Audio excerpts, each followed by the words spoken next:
میں ایک میاں ہوں۔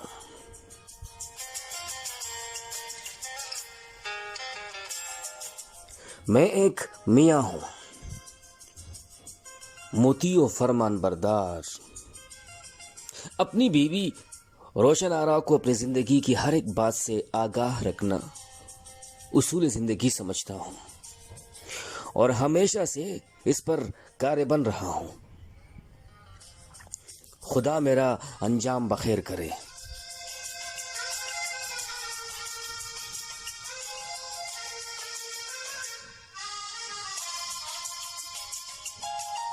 چنانچہ میری اہلیہ میرے دوستوں کی تمام عادات و خصائل سے واقف ہیں، جس کا نتیجہ یہ ہے کہ میرے دوست جتنے مجھ کو عزیز ہیں اتنے ہی روشن آرا کو برے لگتے ہیں۔ میرے احباب کی جن اداؤں نے مجھے مسحور کر رکھا ہے انہیں میری اہلیہ ایک شریف انسان کے لیے باعث ذلت سمجھتی ہیں۔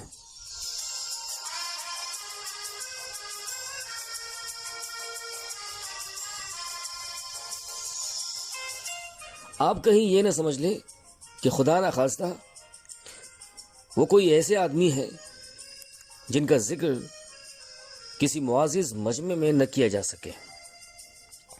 کچھ اپنے ہنر کے طفیل اور کچھ خاکسار کی صحبت کی بدولت سب کے سب ہی سفید پوش ہیں، لیکن اس بات کو کیا کروں کہ ان کی دوستی میرے گھر کے امن میں اس قدر خلل انداز ہوتی ہے کہ کچھ کہہ نہیں سکتا۔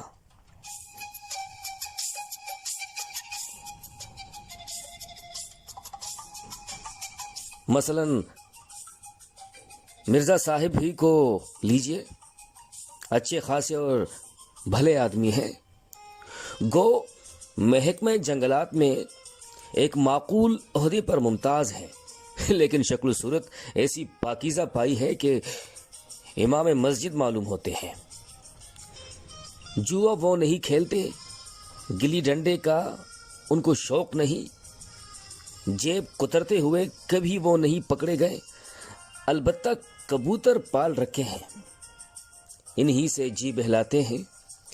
میری اہلیہ کی یہ کیفیت ہے کہ محلے کا کوئی بدماش جوئے میں قید ہو جائے تو اس کی ماں کے پاس ماتم پرسی تک کو چلی جاتی ہے۔ گلی ڈنڈے میں کسی کی آنکھ پھوٹ جائے تو مرہم پٹی کرتی رہتی ہیں، کوئی جیب کترا پکڑا جائے تو گھنٹوں آنسو بہاتی رہتی ہیں۔ لیکن وہ بزرگ جن کو دنیا بھر کی زبان مرزا صاحب کہتے نہیں جھک تکتی، میرے گھر میں موئے کبوتر باز کے نام سے یاد کیے جاتے ہیں۔ کبھی بھولے سے بھی میں آسمان کی طرف نظر اٹھا کر کسی چیل، کوے، گدھ، شکرے کو دیکھنے لگ جاؤں تو روشن آرا کو فوراً خیال ہو جاتا ہے کہ بس اب یہ بھی کبوتر باز بننے لگا۔ اس کے بعد مرزا صاحب کی شان میں ایک قصیدہ شروع ہو جاتا ہے، بیچ میں میری جانب گریز، کبھی لمبی بحر میں کبھی چھوٹی بحر میں۔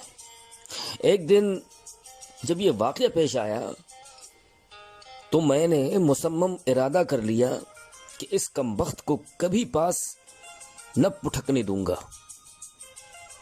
آخر گھر سب سے مقدم ہے، بیوی کے باہمی اخلاص کے مقابلے میں دوستوں کی خوشنویدی کیا چیز ہے۔ چنانچہ میں غصے میں بھرے ہوئے مرزا صاحب کے گھر گیا، دروازہ کھٹکھٹایا، کہنے لگے اندر آ جاؤ۔ میں نے کہا نہیں آتا، تم باہر آؤ۔ خیر اندر گیا، بدن پر تیل مر کر ایک کبوتر کی چونچ میں لیے دھوپ میں بیٹھے تھے۔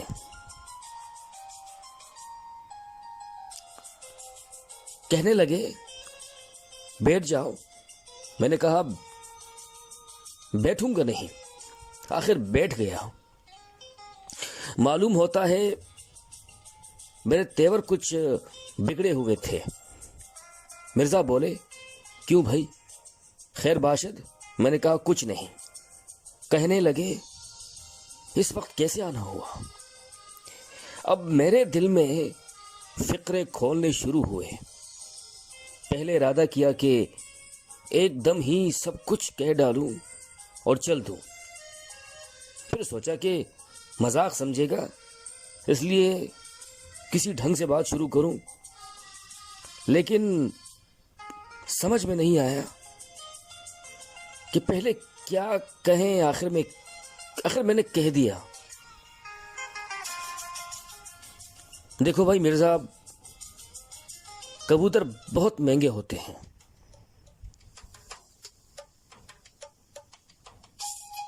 یہ سنتے ہی مرزا صاحب نے چین سے لے کر امریکہ تک کے تمام کبوتروں کو ایک ایک کر کے گنوانا شروع کیا۔ اس کے بعد دانے کی مہنگائی کے متعلق گلفشانی کرتے رہے اور پھر محض مہنگائی پر تقریر کرنے لگے۔ اس دن تو ہم یوں ہی چلے آئے، لیکن ابھی کٹ پٹ کا ارادہ دل میں باقی تھا۔ خدا کا کرنا کیا ہوا کہ شام کو گھر میں میری صلح ہو گئی۔ میں نے کہا کہ چلو اب مرزا کے ساتھ بگاڑنے سے کیا حاصل، چنانچہ دوسرے دن مرزا سے بھی صلح صفائی ہو گئی۔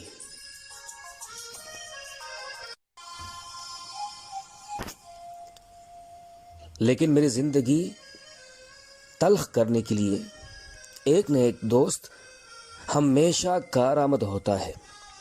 ایسا معلوم ہوتا ہے کہ فطرت نے میری طبیعت میں قبولیت اور صلاحیت کوٹ کوٹ کر بھر دی ہے، کیونکہ میری اہلیہ کو مجھ میں ہر وقت کسی نہ کسی دوست کی عادات قبیح کی جھلک نظر آتی رہتی ہے، یہاں تک کہ میری اپنی ذاتی شخصی سیرت بالکل ہی ناپید ہو چکی ہے۔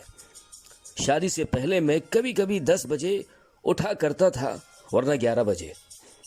اب کتنے بجے اٹھتا ہوں اس کا اندازہ وہی لوگ لگا سکتے ہیں جن کے گھر ناشتہ زبردستی صبح کے 7 بجے کرا دیا جاتا ہے، اور اگر میں کبھی بشری کمزوری کے تقاضے سے مرغوں کی طرح تڑکے اٹھنے میں کوتاہی کروں تو فوراً کہہ دیا جاتا ہے کہ یہ نکٹو نسیم کی صحبت کا نتیجہ ہے۔ ایک دن صبح صبح میں نہا رہا تھا، سردی کا موسم، ہاتھ پاؤں کانپ رہے تھے، صابن سر پر ملتے تھے تو ناک میں گھستا تھا کہ اتنے میں نے خدا جانے کس پراسرار جذبے کے تحت غسل خانے میں الاپنا شروع کر دیا اور پھر گانے لگا۔ اس کو میری انتہائی بدمذاقی سمجھا گیا، اور اس بدمذاقی کا اصل منبع میرے دوست پنڈت جی کو ٹہرایا گیا۔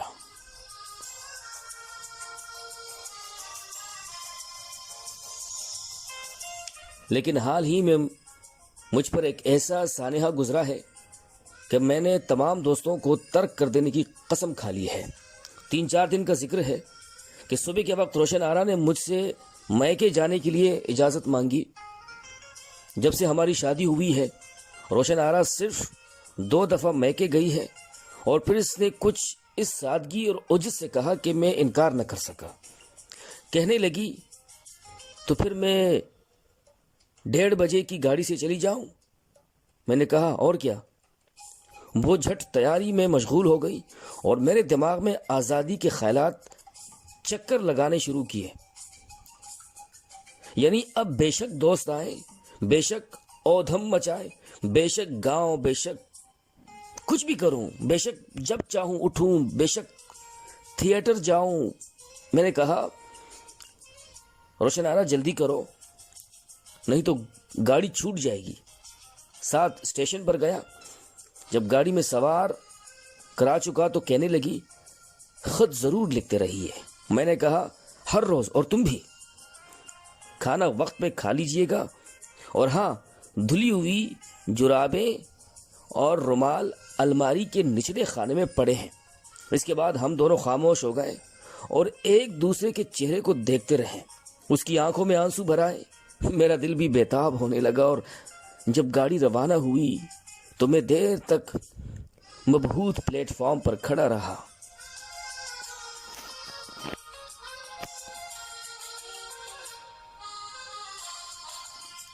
آخر آہستہ آہستہ قدم اٹھاتا ہوا کتابوں کی دکان تک آیا اور رسالوں کے ورق پلٹ پلٹ کر تصویریں دیکھتا رہا۔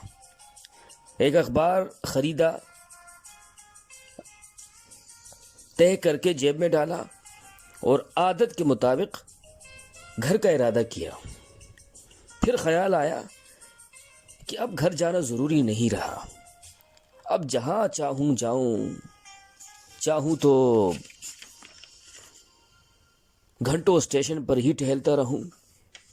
دل چاہتا تھا کہ قلع بازیاں کھاؤں۔ کہتے ہیں جب افریقہ کے وحشیوں کو کسی تہذیب یافتہ ممالک میں کچھ عرصہ رکھا جاتا ہے تو وہ وہاں کی شان و شوکت سے بہت متاثر ہوتے ہیں، لیکن جب واپس جنگلوں میں پہنچتے ہیں تو خوشی کے مارے چیخیں مارتے ہیں۔ کچھ ایسی ہی کیفیت میرے دل کی بھی ہو رہی تھی۔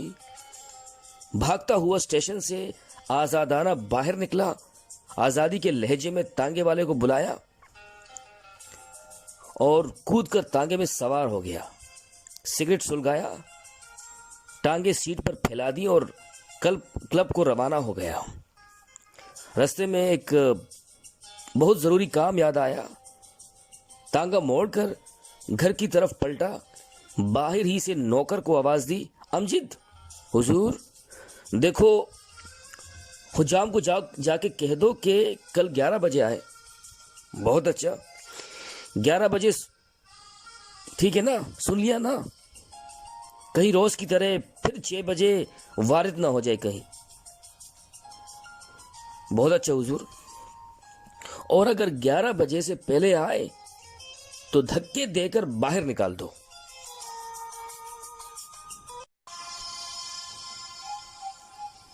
یہاں سے کلب پہنچا۔ آج تک کبھی دن کے 2 بجے کلب نہ گیا تھا۔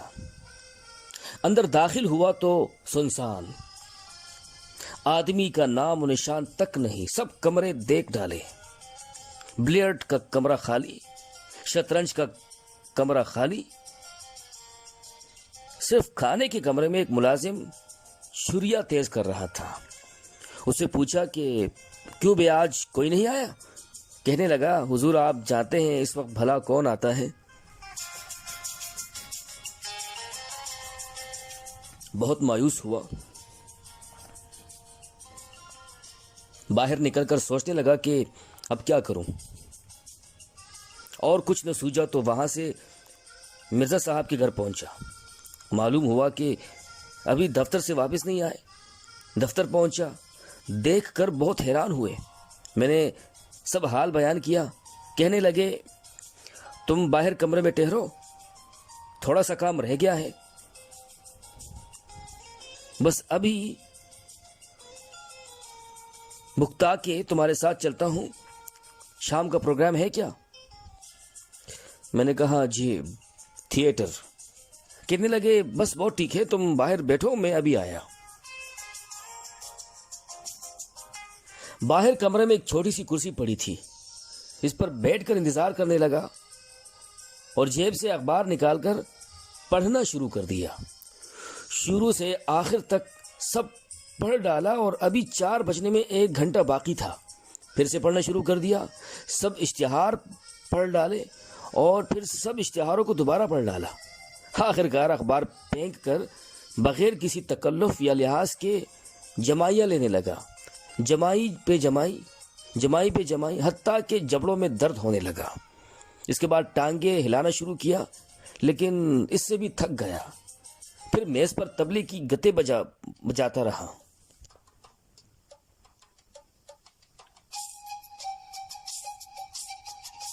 بہت تنگ آ گیا تو دروازہ کھول کر مرزا سے کہا، ابے یار اب چلتا بھی ہے کہ مجھے انتظار ہی مار ڈالے گا، مردود کہیں کا، سارا دن میرا ضائع کر دیا۔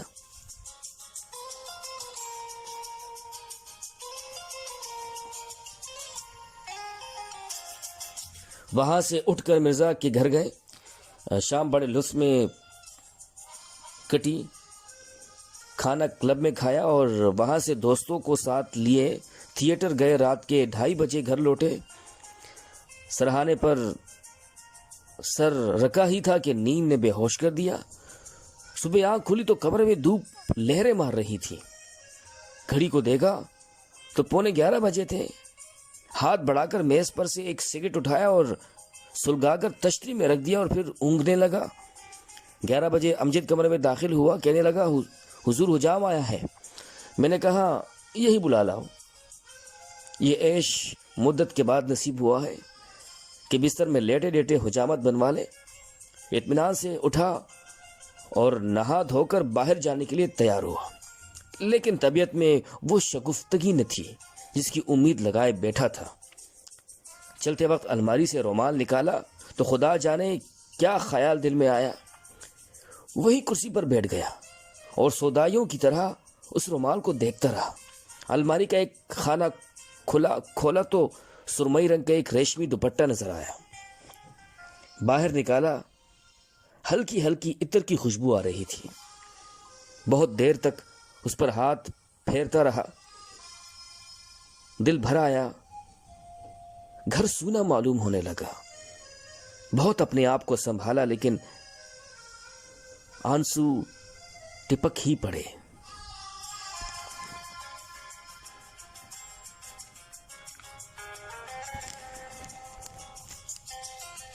آنسوؤں کا گرنا تھا کہ بےتاب ہو گیا اور سچ مچ رونے لگا. سب جوڑے باری باری نکال کر دیکھے لیکن نہ معلوم کیا کیا یاد آیا اور ابھی بے قرار ہوتا گیا. آخر رہا نہ گیا. باہر نکلے اور سیدھا تار گھر پہنچا. وہاں سے تار دیا کہ میں بہت اداس ہوں, تم فوراً آ جاؤ.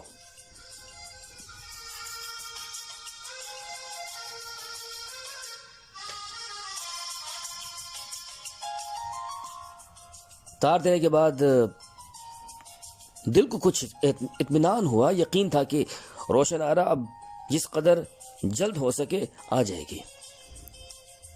اس سے کچھ ڈھارس بن گئی اور دل پر سے جیسے ایک بوجھ ہٹ گیا. دوسرے دن دوپہر کو مرزا کے مکان پر تاش کا معرکہ گرم ہونا تھا. وہاں پہنچے تو معلوم ہوا کہ مرزا کے والد سے کچھ لوگ ملنے آئے ہیں. اس لیے تجویز ٹھہری کہ یہاں سے کسی اور جگہ سے رکھ چلو. ہمارا مکان تو خالی تھا ہی. سب یار لوگ وہیں جمع ہوئے. امجد سے کہہ دیا گیا کہ حقے میں اگر ذرا بھی خلل واقع ہوا تو تمہاری خیر نہیں. اور پانڈ اسی طرح سے متواتر پہنچتے رہے کہ بس تانتا لگ جائے.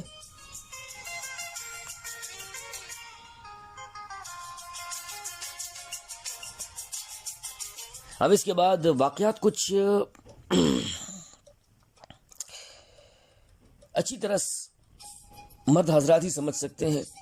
شروع میں تو تاش باقاعدہ اور باضابطہ ہوتا رہا.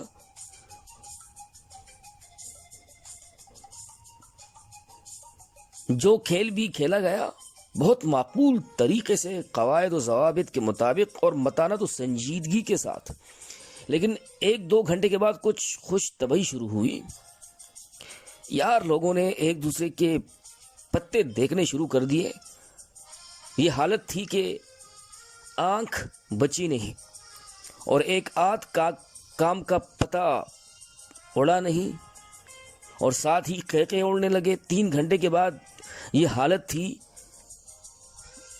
کہ کوئی گھٹنا ہلا کر گا رہا ہے, کوئی فرش پر بازو ٹیکے گت بجا رہا ہے, کوئی تھیٹر کے ایک آدھ مذاقیہ فقرہ لاکھوں دفعہ دہرا رہا ہے, لیکن تاش برابر ہو رہا ہے.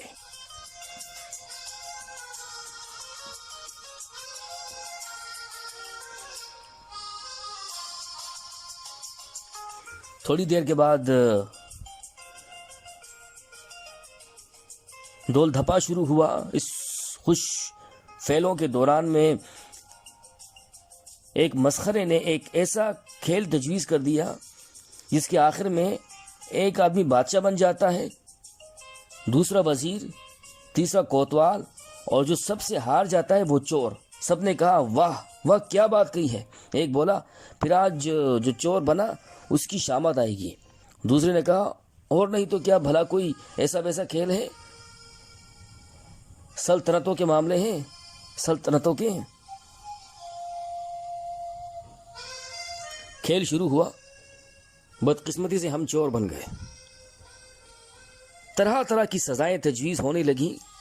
کوئی کہے ننگے پاؤں بھاگتے ہوئے جائے اور حلوائی کی دکان سے مٹھائی خرید کر لائے۔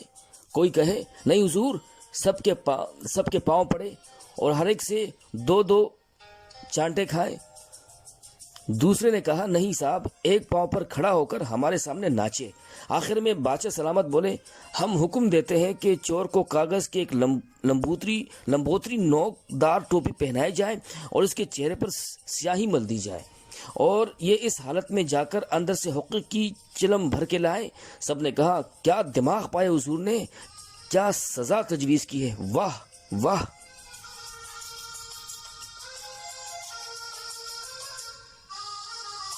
ہم بھی مزے میں آئے ہوئے تھے۔ ہم نے کہا تو ہوا کیا؟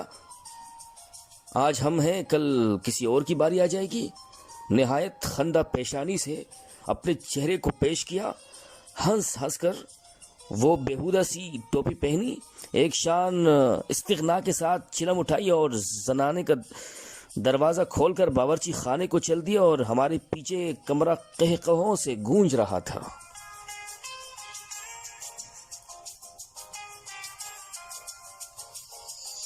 صحن میں پہنچے ہی تھے کہ باہر کا دروازہ کھلا اور ایک برقع پوش خاتون اندر داخل ہوئی۔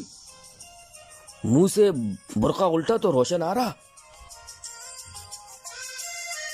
دم خشک ہو گیا، بدن پر ایک لرزہ سا طاری ہو گیا، زبان بند ہو گئی۔ سامنے وہ روشن آ رہا جس کو میں نے تار دے کر بلایا تھا کہ تم فوراً آ جاؤ، میں بہت اداس ہوں اور اپنی حالت کے منہ پر سیاہی ملی ہے، سر پر وہ لمبوتری سی کاغذ کی ٹوپی پہن رکھی ہے اور ہاتھ میں چلم اٹھائے کھڑے ہیں اور مردانے سے قہقہوں کا شور برابر آ رہا ہے۔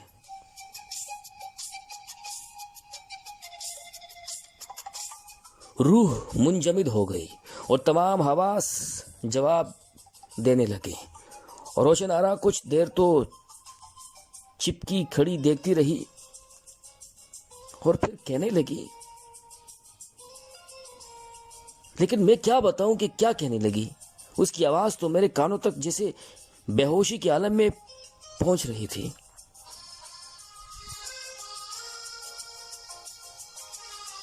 اب تک آپ اتنا تو جان گئے ہوں گے کہ میں بذات خود ازہد شریف واقع ہوا ہوں۔ جہاں تک میں ہوں مجھ سے بہتر میاں دنیا پیدا نہیں کر سکتی۔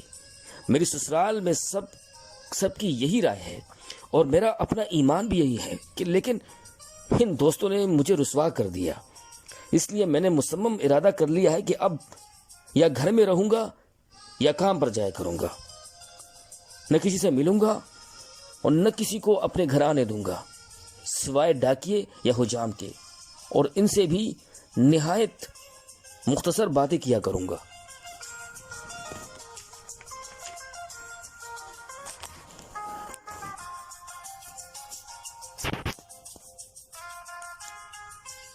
خط ہے؟ جی ہاں، دے جاؤ، چلے جاؤ، ناخن تراش دو، بھاگ جاؤ، بس اس سے زیادہ کلام نہ کروں گا۔ آپ دیکھیے تو صحیح۔